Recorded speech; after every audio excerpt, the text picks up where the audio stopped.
क्या आपको गर्दन में दर्द रहता है? क्या आपको गर्दन में जकड़न होता है? क्या आपको गर्दन हिलाने डुलाने पर आपको दिक्कत हो जाता है? क्या आपको गर्दन सीधा रखते हैं तो दर्द होने लगता है?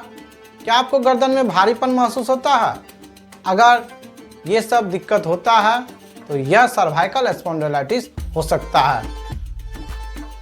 आइए जानते हैं इसके कारण, लक्षण और इसके इलाज के बारे में। मैं डॉक्टर कुमार भानु प्रताप अपने चैनल में आप लोगों का स्वागत करता हूं। आज हम बात करेंगे सर्वाइकल स्पॉन्डिलोलाइटिस के बारे में। सर्वाइकल स्पॉन्डिलोलाइटिस क्या है, इसके क्या कारण है, क्या लक्षण है, किस तरह से हम इसको घरेलू दवाई के द्वारा मैनेज कर सकते हैं, क्या इसका एक्सरसाइज है और क्या इसका बेस्ट ट्रीटमेंट होगा। तो बने रहिए मेरे वीडियो के लास्ट तक, और ये वीडियो आप लोगों के लिए आज तक काफ़ी यूजफुल होने वाली है। अगर आपको गर्दन में दर्द रहता है, जकड़न रहता है, गर्दन को हिलाने डुलाने पर आपको परेशानी होता है, गर्दन में आपको भारीपन महसूस होता है, तो ये क्या है, ये सर्वाइकल स्पॉन्डिलोलाइटिस हो सकता है।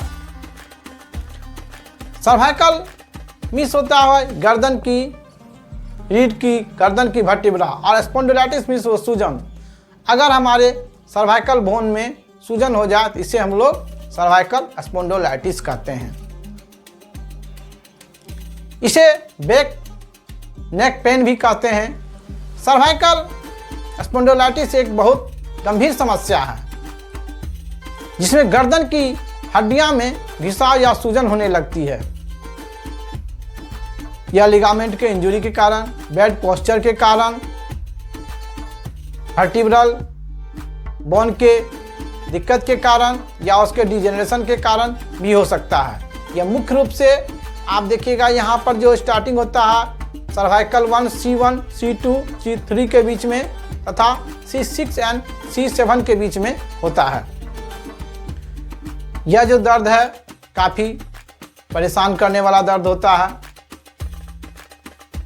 बढ़ती उम्र के साथ साथ क्या होता है, हमारा डिस्क जो होता है कमज़ोर होने लगता है, और जिससे क्या होता है, अगर नस कंप्रेशन हो रहा है तो दबाव के कारण इसका दर्द स्टार्ट होने लगता है। अब हम जानते हैं कि इसका क्या कारण है।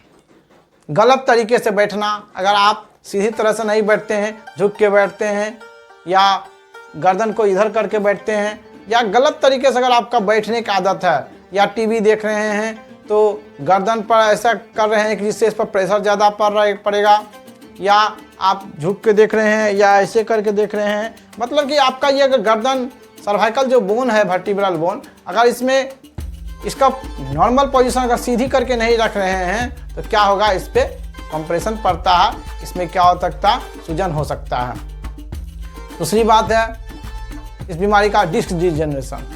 ये क्या होता है, उम्र के साथ साथ क्या होता है, ये जो डिस्क है सर, दो वर्टिब्रा होता है, जो वर्टिब्रा के बीच में एक डिस्क होता है जो उसे क्या होता है, स्पंजी का काम करता है, जिसको वो दोनों वर्टिब्रल को वो अलग रखता है। अगर डिस्क में कहीं से उसका डिजेनरेशन स्टार्ट हो गया या उसमें कोई तरह का हार्डनेस हो गया तो क्या होगा, वो कंप्रेस करने लगेगा, जिससे क्या होगा, वहाँ का जो नस जो है नर्व को क्या करेगा, कंप्रेस करेगा और पेन स्टार्ट होने लगेगा।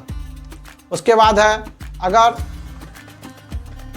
साइटिका के कारण या नर्व कंप्रेशन स्लिप डिस्क के कारण अगर उसका नर्व कंप्रेस कर रहा, ये भी एक कारण हो सकता है।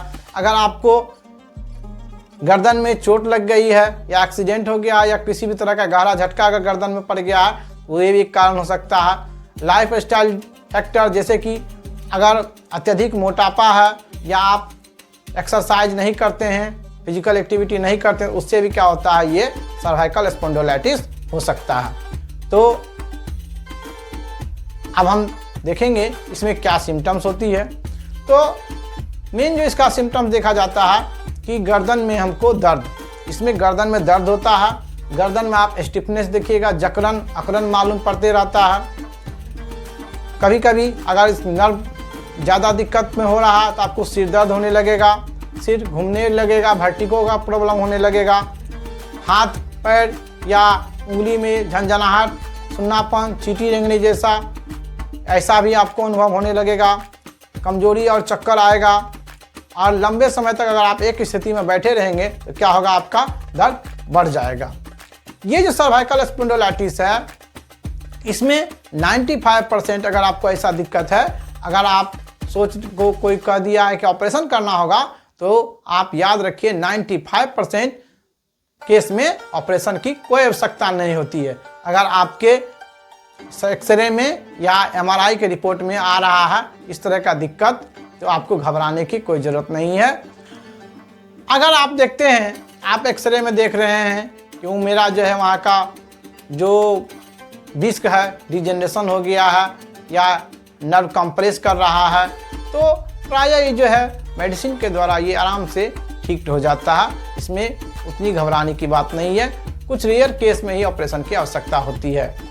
इसमें हम लोग कौन कौन सा जांच करवाते हैं, इसमें सबसे पहले आप एक्सरे रिपोर्ट करा के देखते हैं। एक्सरे में आप देखते हैं क्या उसका जो डिस्क का जो गैप है वो कितना है, कितना वो कंप्रेस कर रहा है, किन सर्वाइकल के किस C1 C, वैसे तो ये किसी भी C1 से C तक हो सकता है, लेकिन मोस्ट कॉमन जो है ऊपर में या नीचे में ये देखा जाता है, इसे देखा जाता है। और बेहतरीन के लिए एमआरआई में आप देखिएगा कि कहाँ पर आपको क्या कंप्रेस हो रहा है, ऐसा डॉक्टर देखते हैं।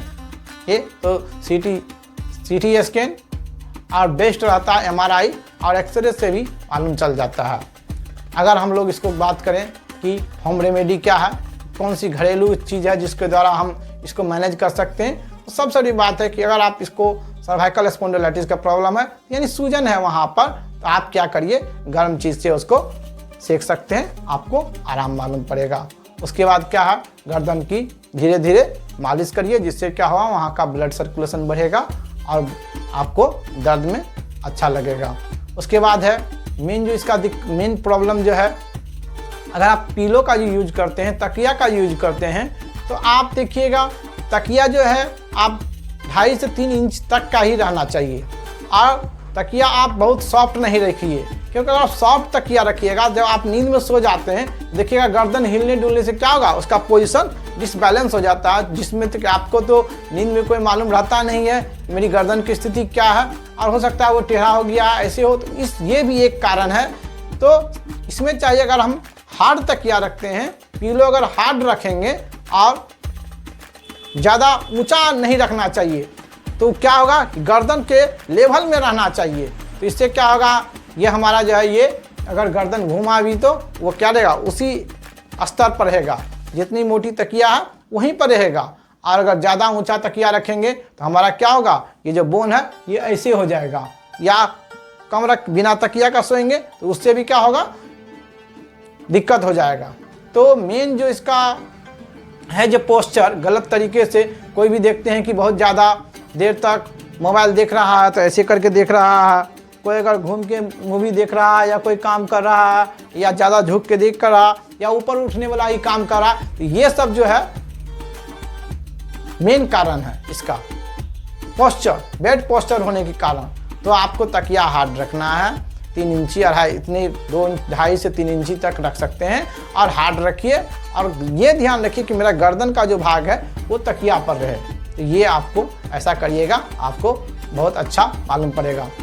उसके बाद गर्दन की एक्सरसाइज जो है हमको जो है, जो बहुत आसान एक्सरसाइज है वो घर पे भी कर सकते हैं। इसमें क्या करना है, गर्दन को धीरे धीरे इस साइड ले जाना है, उसके बाद सामने लाना है, उसके बाद धीरे धीरे इस साइड ले जाना है। इससे क्या होगा, हमारा ये गर्दन का जो यहाँ का मसल्स रहता है नेक रीजन का, वो क्या होगा, स्ट्रांग होगा, मजबूत होगा और उसमें मूवमेंट भी होगा।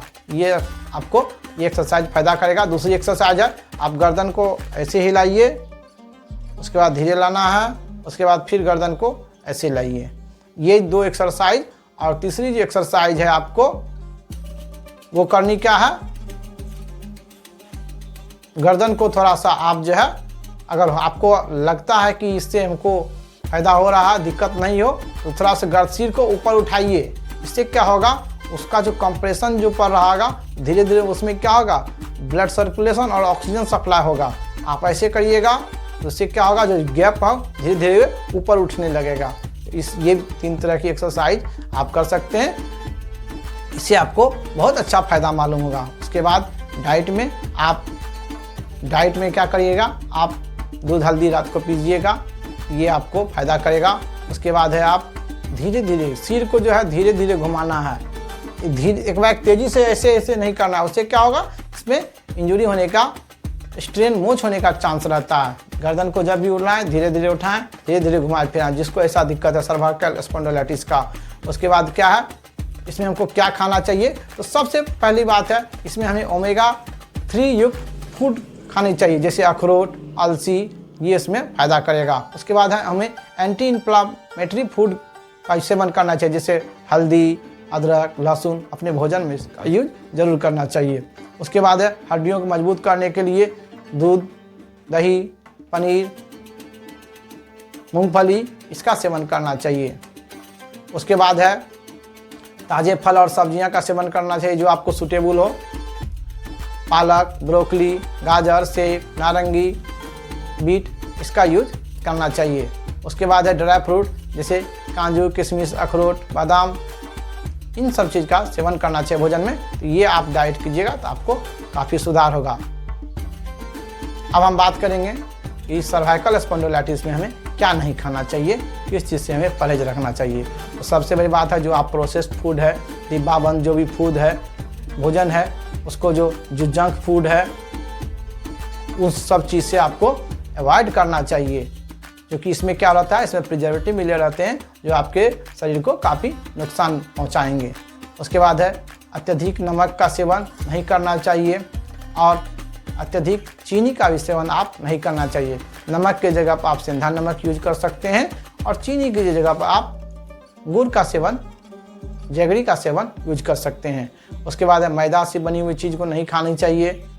उसके बाद है कैफीन, ज़्यादा चाय नहीं लेना चाहिए, अल्कोहल को अवॉइड करना चाहिए, कोल्ड ड्रिंक, सॉफ्ट ड्रिंक आपको यूज नहीं करना है, सोडा यूज नहीं करना है, स्मोकिंग से आपको अवॉइड करना है और एल्युमिनियम के बर्तन में आपको भोजन नहीं बनाना चाहिए। अक्सर अभी देखा जाता है लोग जल्दबाजी के लिए, मॉडर्न लाइफ स्टाइल के लिए एल्युमिनियम का, खासकर प्रेशर कुकर का यूज ज़्यादा करते हैं। तो इससे क्या होता है कि वो हमारे जो भोजन में सारे न्यूट्रिएंट्स हैं उसको क्या करता है, वो एब्जॉर्ब कर लेता है। आप देखिएगा कि कभी कभी मेरी क्लिनिक में आते हैं बहुत सारे पेशेंट जो कहते हैं कि हम खाते हो पी रहे हैं, अच्छे हैं, अच्छे फल फ्रूट खा रहे हैं, दूध भी खा रहे हैं, लेकिन क्या होता है, हमारा बोन वीक होता है। कारण क्या है, वो जो जब मैंने हमारे संस्था के डॉक्टरों ने उसको जब पता किया तो पता चला कि वो जो दूध पीते हैं वो जो एल्युमिनियम के बर्तन में उसको बॉयल करके पी रहे हैं। तो क्या होता है, उसका जो सारा जो कैल्शियम था, वो जो मेन उसका न्यूट्रिएंट्स है, वो एल्युमिनियम एब्जॉर्ब कर लेता है और एल्युमिनियम का हमारे शरीर पर बहुत ज़्यादा दुष्प्रभाव पड़ता है। जैसा कि मैंने एक वीडियो बनाया है एल्युमिनियम के बर्तन में भोजन क्यों नहीं करना चाहिए, वो वीडियो आप देखिएगा तो आपस में मैंने डिटेल इसके बारे में चर्चा की है, एल्युमिनियम के बर्तन में हम लोगों को भोजन क्यों नहीं करने चाहिए। उसके बाद है हमें गर्म पानी का सेवन करना चाहिए और पानी पर्याप्त मात्रा में शरीर को हाइड्रेटेड रखेंगे, क्योंकि जानते हैं अगर हम पानी हाइड्रेटेड रखेंगे तो क्या हमारा होता है, तो डिस्क जो है सर्वाइकल डिस्क उसको क्या करता है, हेल्दी रखने का काम करता है। तो बोन डिस्क जो है वर्टिब्रल डिस्क उसको क्या करता है, ये वहाँ पानी मिलेगा वो ठीक रहेगा। नहीं तो अगर कम पानी मिलेगा उसमें क्या होता है, कंप्रेशंस आने लगता है, स्टोनोसिस हो जाता है, हार्ड हो जाता है वो। क्योंकि हमारे जानते हैं कि हमारा जो वर्टिब्रल कॉलम है, वर्टिब्रा जो है जो हमारे बॉडी का शॉकर है, शॉक ऑब्जर्वर है, ये हमारे आघात को क्या करता है, हमारे बॉडी को शॉक करके रखता है। अगर आप देखेंगे पानी ही नहीं पिएंगे, जानते हैं कि जल ही जीवन है, इसीलिए गर्म पानी का सेवन करें या ठंडा पानी का भी सेवन करें। लेकिन अगर आप सूजन रहता है इसमें, चूँकि सर्वाइकल स्पॉन्डिलाइटिस का ये केस है, तो इसमें आप अगर गर्म पानी का सेवन करेंगे इसमें आपको बहुत ज़्यादा फायदा होगा। अब हम बात करेंगे कुछ होम्योपैथिक मेडिसिन के बारे में जो कि इसमें बहुत ज़्यादा फायदेमंद होती है। तो सबसे पहले मेडिसिन है आपको arnica montana. Arnica montana 30 powder में आपको लेनी है, 2 बूंद दवाई सुबह शाम 2 बार लेनी है, आधा कप पानी मिला के। अगली मेडिसिन है आपको हाइपेरिकम। हाइपेरिकम आपको 30 पाउडर की 2 बूंद दवाई सुबह, 2 बूंद दवाई शाम लेनी है इसमें।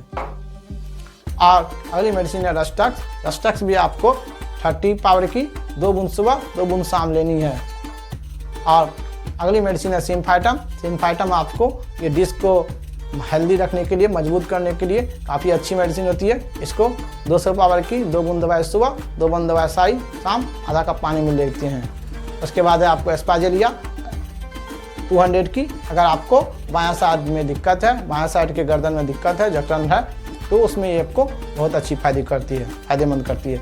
और अगली मेडिसिन है हमें ये अर्थोक्योर। अर्थोक्योर हमारी संस्था की बनाई हुई बहुत अच्छी मेडिसिन है। अगर आपको गर्दन में किसी भी प्रकार का दिक्कत है, चाहे आपको झुकने पर दिक्कत होता है, जकड़न रहता है, हिलने डुलने बढ़ता है, अकड़न होता है, हार्ड होता है, तो ये आपको 20 बूंद दवाई सुबह सुबह आधा कप पानी मिला कर लेना है। इससे आप देखिएगा इंस्टेंटली आपको बेनिफिट होगा। और इसके साथ आपको लेनी है ऑस्टियोटोन टैबलेट। ऑस्टियोटोन टैबलेट आपको सर्वाइकल स्पॉन्डिलाइटिस में जो आपका बोन डिजेनरेट हो रहा है या डिस्क का प्रॉब्लम है, उसमें क्या करता है, ये बहुत अच्छी हेल्प करती है। 4 टैबलेट इसे 2 बार गर्म पानी के साथ लेनी है। और अगर आपको बहुत ज़्यादा कमजोरी बुझा रहा है तो ये आपको वीटा प्लस टैबलेट 4 टैबलेट 2 बार लेनी है ठंडा पानी के साथ। तो ये 3 दवाई आपको बहुत अच्छी हेल्प करेगी सर्वाइकल स्पॉन्डिलाइटिस के केस में। और अगली मेडिसिन है आपको pain relax vial. Pain relax vial आपको गर्दन पर मालिश करने के लिए बहुत अच्छी है। आप करिएगा तो ये आपको देखिएगा इन्फ्लामेशन सूजन को आपको ये बहुत रिलैक्स करेगी, बहुत अच्छा इसका फ़ायदा होता है। ये 4 दवाई मैंने बताया आपको। अगर ये चारों दवाएं आप घर बैठे मंगाना चाहते हैं या घर किसी भी तरह की बात को पूछना चाहते हैं, अगर मेडिसिन अगर आप घर बैठे मंगाना चाहते हैं, ऊपर दी गई हेल्पलाइन नंबर पर कॉल करके घर बैठे आप मेडिसिन मंगा सकते हैं। ध्यान दें, कोई भी मेडिसिन लेने से पहले क्वालिफाइड होम्योपैथिक डॉक्टर के से आप परामर्श जरूर ले लें। अगर आप हमारे से कांटेक्ट करना चाहते हैं, हमसे अगर आपने किसी भी बीमारी का या सर्वाइकल स्पॉन्डिलाइटिस का इलाज कराना चाहते हैं अपने घर बैठे, तो आप वो हेल्पलाइन नंबर पे कांटेक्ट करके अपना अपॉइंटमेंट बुक करा के ऑनलाइन ट्रीटमेंट करा सकते हैं। तो आज का ये जो वीडियो था सर्वाइकल स्पॉन्डिलाइटिस का था, जो कि मैंने बताया कि सर्वाइकल स्पॉन्डिलाइटिस क्या होता है, क्या इसके कारण है, क्या इसके लक्षण हैं, और इसका हम लोग घरेलू कौन सी होम्योपैथिक मेडिसिन है, किस तरह से हम इसको घरेलू तरह से मैनेज कर सकते हैं, इसका क्या एक्सरसाइज है, और इसमें हमें क्या खाना चाहिए और क्या नहीं खाना चाहिए, तथा इसकी कौन सी होम्योपैथिक मेडिसिन है। तो ये वीडियो आप लोगों को कैसा लगा? अगर आपके आसपास में या आपके कोई जानने वालों को अगर इस तरह की कोई दिक्कत है, ये वीडियो लोगों को शेयर करें तथा ज़रूरतमंद हो जिसको भी ज़रूरत हो उसको शेयर करें। अगर आप हमारे चैनल पर नए हैं, चैनल को सब्सक्राइब करके लाइक तथा बेल बटन का बटन ऑन कर लें, ताकि मैं इसी तरह हेल्थ रिलेटेड वीडियो बनाता हूँ, जिसको कि अगर मैं बनाऊं जिसका नोटिफिकेशन आपको मिले, तो हो सकता है आपको लिए बहुत लाभदायक होगा। ये वीडियो आप लोगों को कैसा लगा हमें कमेंट करके बताएं। अगर कोई बात है कमेंट सेक्शन में पूछ सकते हैं या हमारे हेल्पलाइन नंबर पर डायरेक्ट पूछ सकते हैं। धन्यवाद।